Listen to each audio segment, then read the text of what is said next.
এতই অবশ, হাতে হাত রাখা তোমার। ঘরশুদ্ধ লোক, তবু টের পেল না কেউ। আচ্ছা, স্পর্শ কি পরিস্থিতি বোঝে, লুকোতে জানে?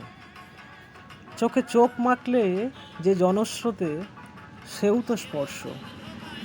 কত দূর তুমি আমার ঘর থেকে, কিংবা দূরে কোথাও গেলে মনে মনে তো আমাকে নিয়েই যাও, এও তো স্পর্শ। রাগ হলে কথাটুকু বন্ধ থাকে আমাদের, তবু জ্যোৎস্না ভেজা মাঠের মতো সুন্দরও লাগে।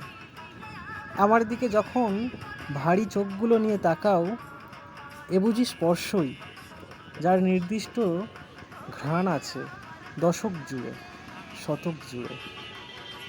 আমার লেখা কবিতা স্পর্শ।